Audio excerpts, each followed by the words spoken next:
Hello दोस्तों, आज हम पढ़ने वाले हैं माइक्रोबायोलॉजी का पहला चैप्टर इंट्रोडक्शन ऑफ माइक्रोबायोलॉजी। इसके अंदर हम पढ़ेंगे माइक्रोबायोलॉजी क्या होती है। तो चलो स्टार्ट करते हैं। माइक्रोबायोलॉजी एक साइंस की ब्रांच होती है। Microbiology is the science of living organism that are only visible under the microscope. Microbiology एक साइंस की ब्रांच होती है जिसके अंदर लिविंग ऑर्गेनिज्म की स्टडी की जाती है और जो लिविंग ऑर्गेनिज्म होते हैं वो माइक्रोस्कोप से दिखाई देने चाहिए। नेकड आई से दिखाई देने वाले माइक्रो ऑर्गेनिज्म की स्टडी हम नहीं करते हैं। मेडिकल माइक्रोबायोलॉजी के अंदर हम स्टडी करते हैं मैन के अंदर अगर कोई भी इन्फेक्शन हो चुका है और वो कोज करता है किसी भी डिजीज को, तो उस इन्फेक्शन को प्रिवेंट करने के लिए हमें उस इन्फेक्शन के बारे में कौन सा वायरस है इन्फेक्शन के अंदर, कौन सा बैक्टीरिया है, तो उसको डायग्नोसिस करने के लिए मेडिकल माइक्रोबायोलॉजी का यूज किया जाता है। मोस्टली डिजीज जो होती है वो कॉन्टैक्ट के द्वारा ट्रांसमिटेड होती है मैन से मैन के अंदर। अब आते हैं कुछ साइंटिस्ट थे जिन्होंने माइक्रोबायोलॉजी के बारे में बताया था। वेरो एंड कोलुमेला जो साइंटिस्ट थे उन्होंने एनिमेलिया माइन्यूटा एक ऑर्गेनिज्म देखा, एनिमेलिया माइन्यूटा जो माइक्रोस्कोप से दिखाई देता था, और इन्होंने कहा कि ये एनिमेलिया माइन्यूटा जो है, वेरो एंड कोलुमेला ने कहा कि एनिमेलिया माइन्यूटा डिजीज को कॉज करता है। वॉन फ्लेंचिज दूसरा आता है वॉन फ्लेंचिज, इन्होंने कहा कि एक सेपरेट एजेंट जो होता है वो सेपरेट डिजीज को कॉज करता है। तीसरा आता है एंटोनी वॉन लियोनवुक ने सबसे पहले बैक्टीरिया और के बारे में ऑब्जर्वेशन किया था और डिस्क्रिप्शन, बैक्टीरिया का डिस्क्रिप्शन और बैक्टीरिया के बारे में ऑब्जर्वेशन एंटोनी वॉन लियोनवुक ने किया था, या फिर कह सकते हैं बैक्टीरिया को सबसे पहले डिस्क्राइब एंटोनी वॉन लियोनवुक ने किया था। फिर पढ़ते हैं अपन रॉबर्ट हुक ने सबसे पहले माइक्रोस्कोप को डिस्कवर किया था, और जो एंटोनी वॉन लियोनवुक ने बैक्टीरिया के बारे में बताया था उसका कंफर्म भी माइक्रोस्कोप से देख के रॉबर्ट हुक ने ही किया था। नेक्स्ट हम पढ़ते हैं ओलिवर वेंडल होल्म्स एंड इग्नाज सैमुएल्विस। ये दो साइंटिस्ट थे जिन्होंने कहा था कि अगर किसी भी इन्फेक्शन को, अगर मैन टू मैन की वजह से इन्फेक्शन स्प्रेड हो रहा है, तो वो मेडिकल जो स्टूडेंट्स होते हैं, डॉक्टर्स होते हैं, नर्सेज होते हैं, उनके लिए भी हार्मफुल हो सकता है। तो इन्होंने ओलिवर वेंडल होल्म्स एंड इग्नाज सैमुएल्विस ने एक सॉल्यूशन बनाया था जिसकी वजह से बैक्टीरिया की ग्रोथ प्रिवेंट हो सकती है शॉर्ट टाइम के लिए। वो सॉल्यूशन जो था एंटीसेप्टिक सॉल्यूशन था। नेक्स्ट हम पढ़ते हैं कि साइंटिफिक डेवलपमेंट ऑफ माइक्रोबायोलॉजी के लिए साइंटिफिक डेवलपमेंट यानी माइक्रोबायोलॉजी के अंदर कौन से साइंटिस्ट ने इन्वॉल्व किया था और उनकी स्टडी को आगे बढ़ाया था, माइक्रोबायोलॉजी की स्टडी को आगे बढ़ाया था। ये जो हमने पहले पढ़ा था वो इंट्रोडक्शन था। अब हम इसकी मेन जो जिन साइंटिस्ट ने रोल प्ले किया था वो पढ़ते हैं। पहले साइंटिस्ट थे Louis Pasteur. Scientific development of the microbial was started. Louis Pasteur ने सबसे पहले जो माइक्रोबायोलॉजी थी उसके अंदर आए थे। ये लुइस पोस्टर माइक्रोबायोलॉजी में कैसे आए वो हम आगे पढ़ेंगे। Perfection of the microbiology study by Robert Koch. दूसरे साइंटिस्ट रॉबर्ट कोच जिन्होंने माइक्रोबायोलॉजी के अंदर पार्टिसिपेट किया था, या फिर यह माइक्रोबायोलॉजी की स्टडी के लिए माइक्रोबायोलॉजी के अंदर आए। तीसरे साइंटिस्ट थे introduction of antiseptic surgeon Joseph Lister, और चौथे थे contribution of the chemotherapy by Paul Ehrlich जिन्होंने कंट्रीब्यूशन किया केमोथेरेपी में। ये केमोथेरेपी क्या होती है हम आगे बढ़ते हैं। चलो नेक्स्ट हम पढ़ते हैं लुइस पास्चर का बर्थ 1822 से 1895 में हुआ था। यह फ्रेंच के जर्मन केमिस्ट थे।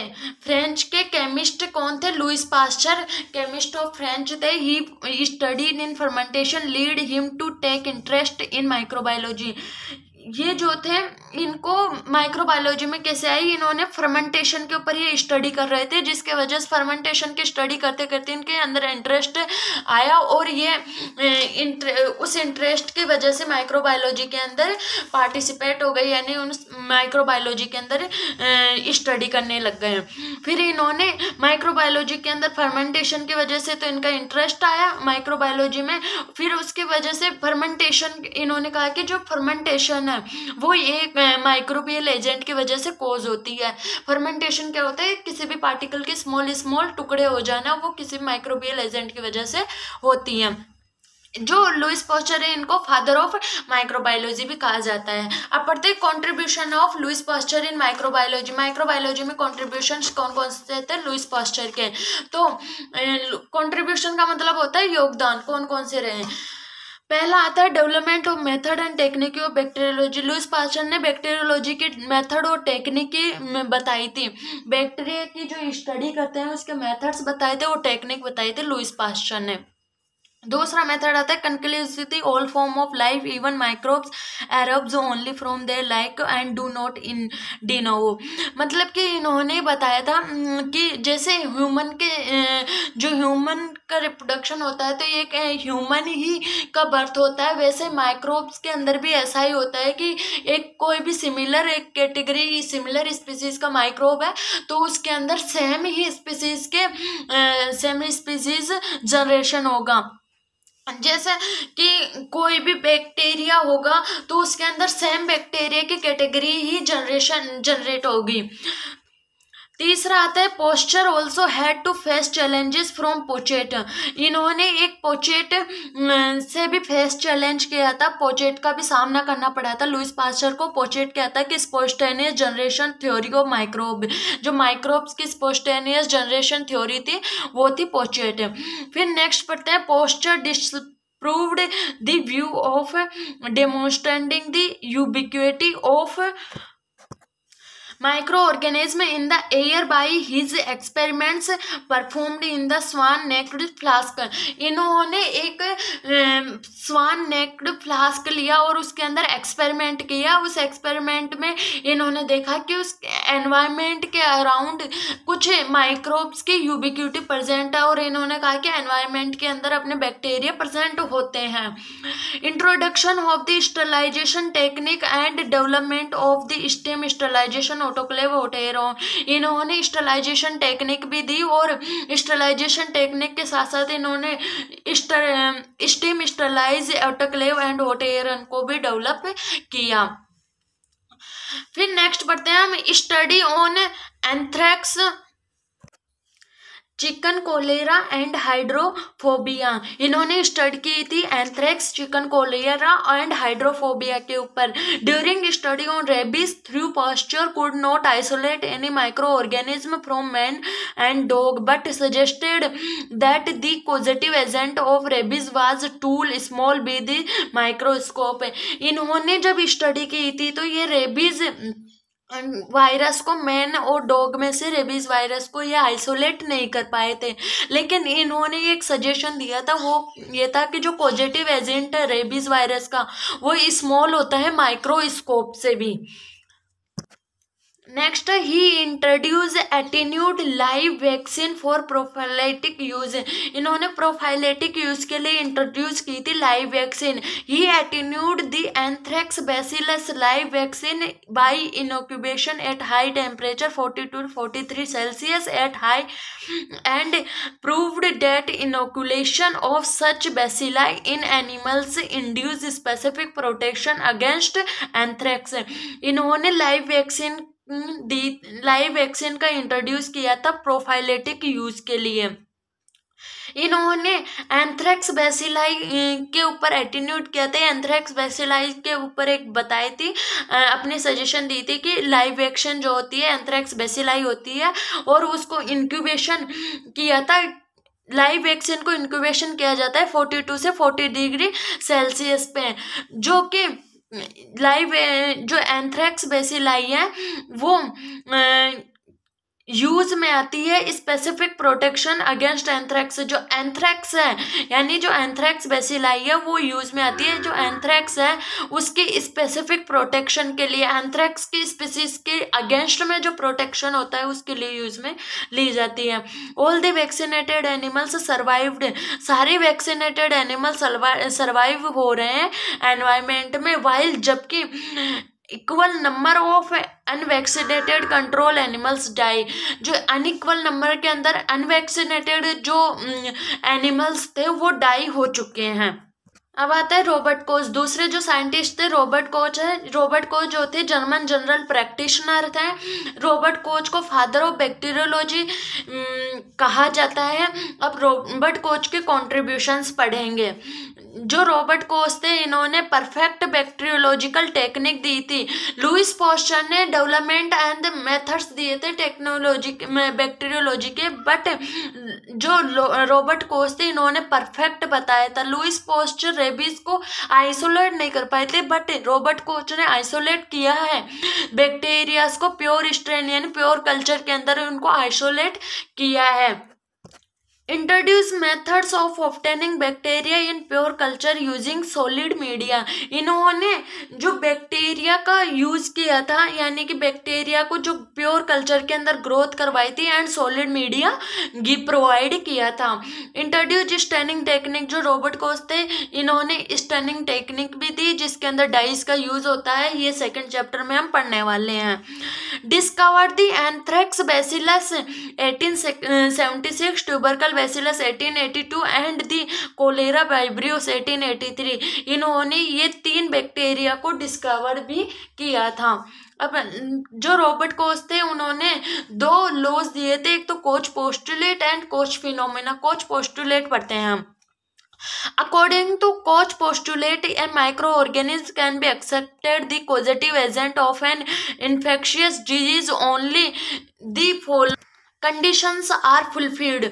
यानी कि जो कोच पोस्टुलेट ने कहा था कि जो माइक्रो ऑर्गेनिज्म है वो पॉजिटिव एजेंट जो होता है माइक्रो ऑर्गेनिज्म का वो कुछ फॉलोइंग स्टेप्स को, फॉलोइंग कंडीशंस को फुलफिल करना चाहिए अकॉर्डिंग टू कोच पोस्टुलेट।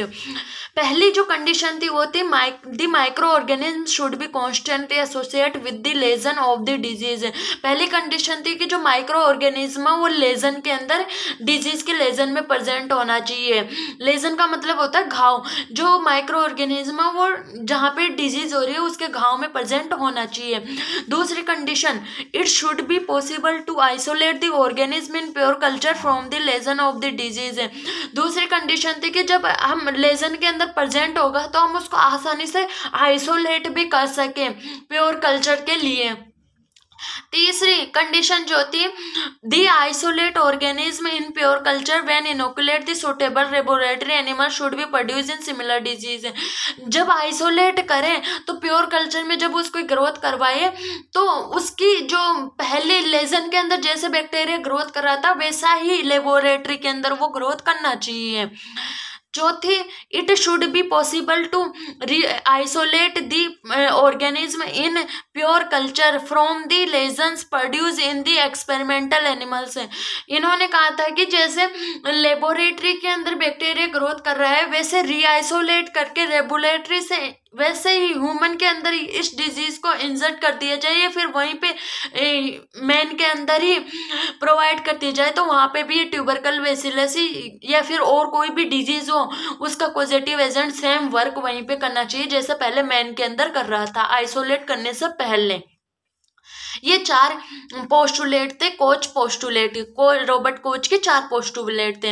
अब नेक्स्ट पढ़ते हैं, these postulates have provide to be useful to confirming doubtful claims made regarding to positive agent of infectious disease. ये जो पोस्टुलेट्स है वो डाउटफुल जो होते हैं, जो भी डाउटफुल क्लेम्स होते हैं उनको क्लियर करने में हेल्प करते हैं इन्फेक्शन डिजीज से कि इन्फेक्शन है भी या नहीं है।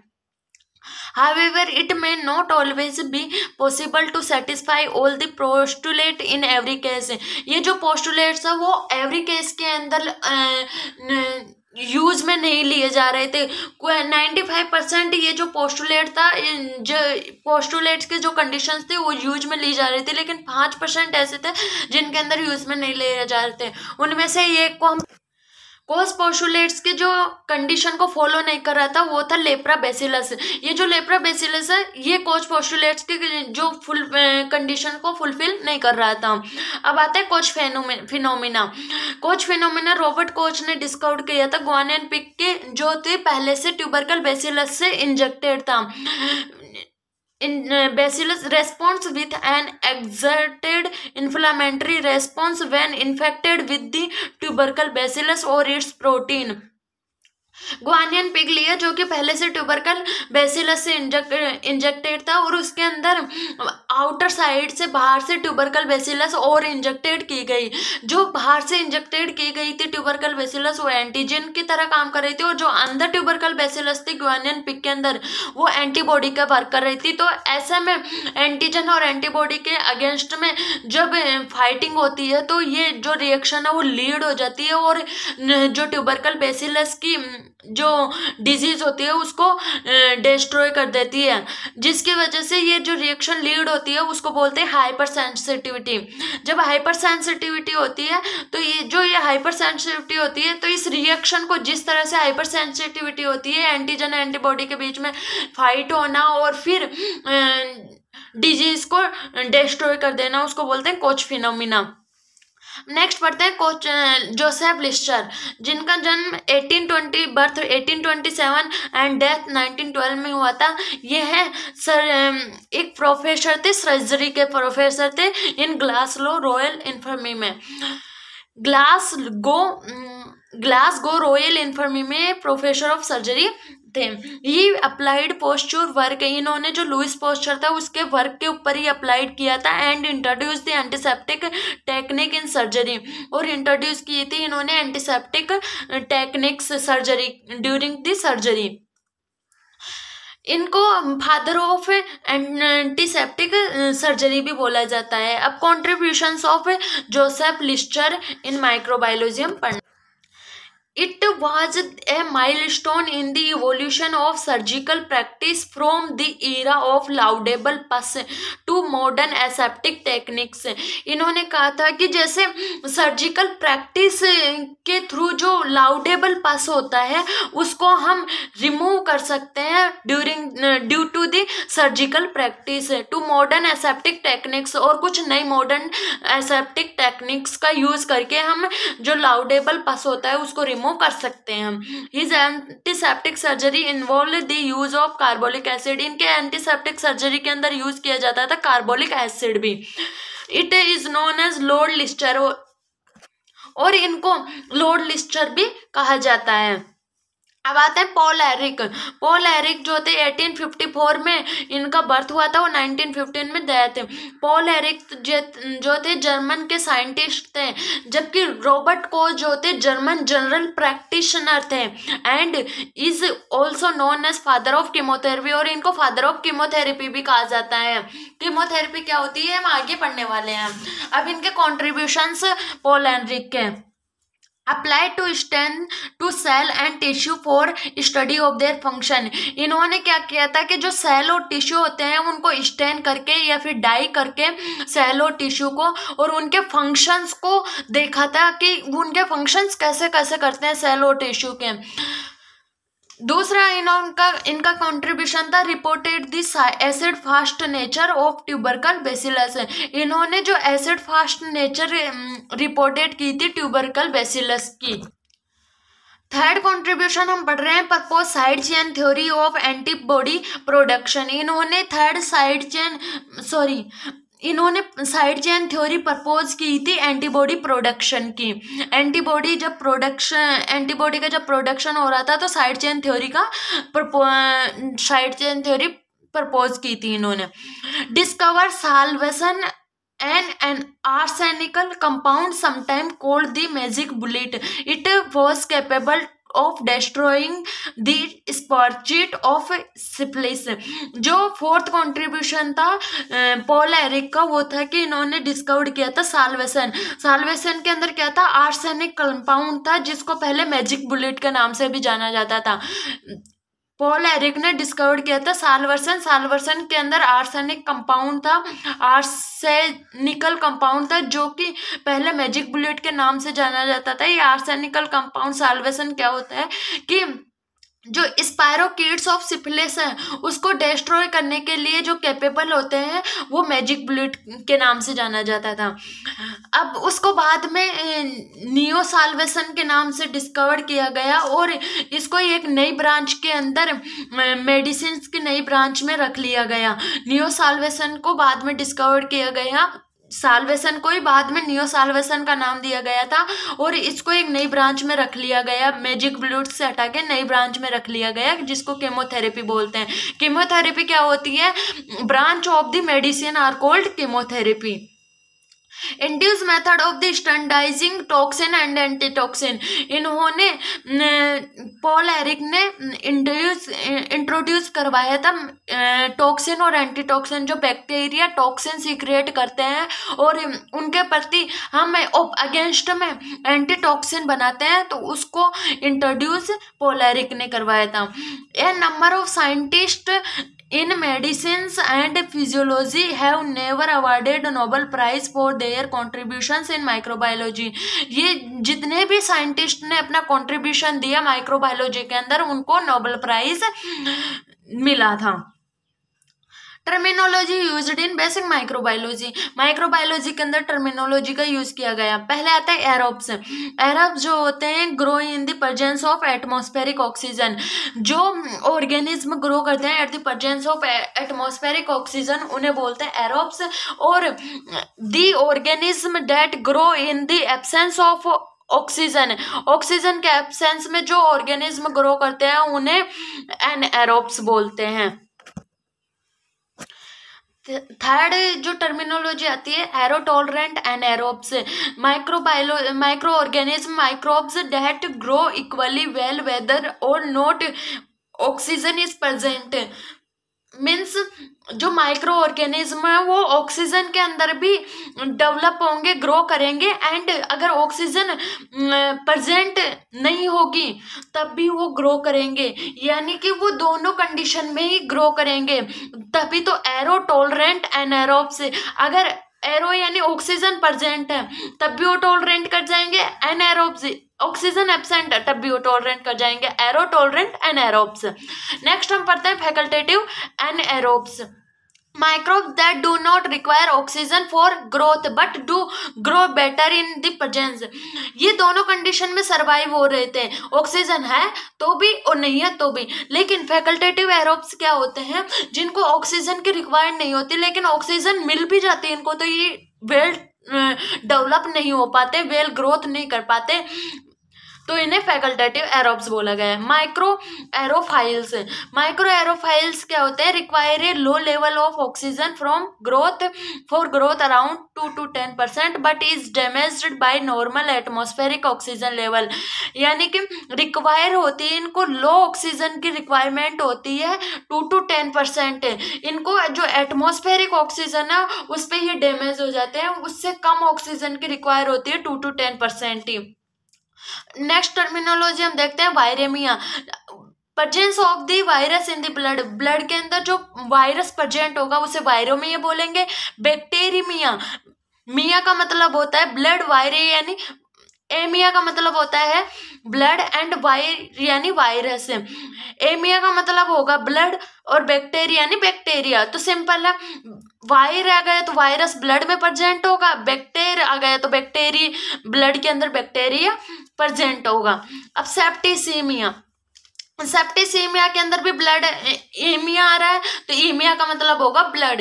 कैसे देखते हैं, severe condition of the bacteria which include rapid multiplication of the bacteria and toxin in the blood, यानी कि जो बैक्टीरिया का रैपिड मल्टीप्लिकेशन होता है कहाँ पे, ब्लड में, एंड टॉक्सिन का जो सिक्रेशन होता है ब्लड में, उसे सेप्टिसीमिया बोलते हैं।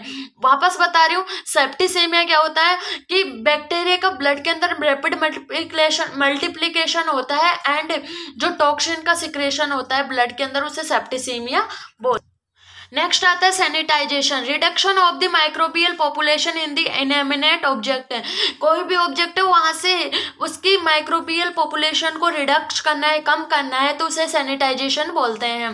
पैथोजन, एनी वायरस, बैक्टीरिया और other agents that cause disease, कोई भी वायरस, बैक्टीरिया एंड कोई भी अदर एजेंट जो होता है जो कॉज करता है डिजीज को, उसे पैथोजन बोलते हैं। Importance of microbiology in nursing, The microbiology deals with the study of little organisms such as bacteria, virus, fungus, parasite, etc. They need to learn microbiology in their every steps of the nursing services. Microbiology के अंदर हम study करते हैं little organism की, bacteria, virus, fungus, parasites, इन सब की study करते हैं, और इनकी स्टडी की रिक्वायरमेंट हमें इसलिए नीड इसलिए पड़ती है क्योंकि जो भी पेशेंट होता है नर्सेज के लिए, उन पेशेंट के अपन को देखना पड़ता है कि कौन सा बैक्टीरिया है, कौन सा बैक्टीरिया कितना टाइम पीरियड लेता है डिस्ट्रॉय होने के लिए, उसके अगेंस्ट में कौन सी वैक्सीन लगानी है। तो इन सब चीज़ों को देखने के लिए हमें रिक्वायरमेंट पड़ती है, तो इनकी स्टडी करना हमारे लिए इम्पोर्टेंट है। नेक्स्ट हम पढ़ते हैं microbiology help a nursing professional to understand the basic concept of reproduction, morphology, biochemical, genetics and genetics. Microbiology help करती है हमें नर्सिंग प्रोफेसर के लिए माइक्रोबायोलॉजी इसलिए हेल्पफुल होती है क्योंकि जो बेसिक कॉन्सेप्ट होते हैं किसी भी बैक्टीरिया का रिप्रोडक्शन, बैक्टीरिया के मॉर्फोलॉजी, वायरस के रिप्रोडक्शन, बायोकेमिकल कैरेक्टरिस्टिक, जेनेटिक्स, सब कुछ अपन को माइक्रोबायोलॉजी के द्वारा जो भी हमें नॉलेज गेन करनी होती है वो माइक्रोबायोलॉजी के द्वारा मिल जाती है। Microbiology make aware to a new disease, microbiology हमें अवेयर करती है नई डिजीज के द्वारा, and modern molecular identification method, और नया जो आइडेंटिफिकेशन यानी बैक्टीरिया का जो वायरस का आइडेंटिफाई करना है, तो उसके लिए हमें हेल्पफुल होती है। नेक्स्ट आता है the knowledge of microbiology play important role to make them understand the maintain personal and community hygiene. जो माइक्रोबायोलॉजी होती है वो इम्पोर्टेंट रोल प्ले करती है पर्सनल और कम्युनिटी हाइजीन को मेंटेन करने के लिए। पर्सनल और कम्युनिटी हाइजीन को मेंटेन करने के लिए माइक्रोबायोलॉजी एक इम्पोर्टेंट रोल प्ले करती है। फिर आता है intensive care of nurses, has nurses have to work with respiratory exchange, transfusion, umbilical catheters, gastrostomy feeds. They need to know hygiene use of these materials. They take care maintain sterilized atmospheric environment in this branch of the health care. अगर nurses use कर रही है किसी भी respiratory exchange umbilical catheters को use कर रही है पेशेंट के, तो वो जो कैथेटर्स है वो स्टेरिलाइज है या नहीं, वो कोज तो नहीं है इन्फेक्शन से। अगर उनके ऊपर इन्फेक्शन होगा तो वो पेशेंट को भी हार्मफुल हो सकते हैं। तो इन सब को अवेयर करने के लिए जो माइक्रोबायोलॉजी है उसकी नीड हमें रिक्वायरमेंट होती है। कैसे हम माइक्रोबायोलॉजी के द्वारा ही हम पता लगाते हैं कैसे स्टेरिलाइज किया जाए इंस्ट्रूमेंट्स को। अब आते हैं ऑब्स्टेटिक यूनिट्स। ऑब्स्टेटिक यूनिट में क्या होता है कि इन हॉस्पिटल और clinical infection cause the significant number of death. जो हॉस्पिटल्स होते हैं उनके अंदर इन्फेक्शन की वजह से सिग्निफिकेंट डेथ होती है। It is microbial infection of the birth canal after abortion or canal finally. जब एबॉर्प्शन होता है तो उस ड्यूरिंग पे अगर इन्फेक्शन मोर अमाउंट में स्प्रेड हो जाए तो वो चाइल्ड के लिए भी हार्मफुल हो सकता है। तो उसको स्टेरिलाइज करने के लिए हमें रिक्वायरमेंट होती है माइक्रोबायोलॉजी की। फिर आते हैं कम्युनिकेबल डिजीज वार्ड। बहुत सारी वार्ड्स ऐसे होते हैं, the nurses have to care for disease patient by using aseptic technique and by the taking proper measures to prevent transmission of the infection to other patient. मैंने पहले बताया था बहुत सारी डिजीज ऐसी होती है जो पेशेंट के contact, man to man contact की वजह से फैलती है। तो जो कम्युनिकेबल डिजीज वार्ड्स है उनके अंदर इन्फेक्शन का जो फैलने का, स्प्रेड होने का कारण जो है वो यही है कि जो कॉन्टैक्ट पर्सन के हॉस्पिटल में इन्फेक्शन की अमाउंट ज़्यादा रहती है, क्वांटिटी ज़्यादा होने की वजह से वो मैन टू मैन में स्प्रेड इजीली हो सकता है। तो एक इन्फेक्शन फैलने का कारण कम्युनिकेबल डिजीज वार्ड्स भी है, जिसको स्टरलाइज करके बाय द फिनोल या फिर एनी किसी भी कंपाउंड के द्वारा स्टरलाइज करके हम उसको प्रिवेंट कर सकते हैं इन्फेक्शन को। Thank you guys. आज का हमारा topic introduction of microbiology complete हुआ एंड आई होप आप सबको समझ में आया होगा जो मैंने पढ़ाया।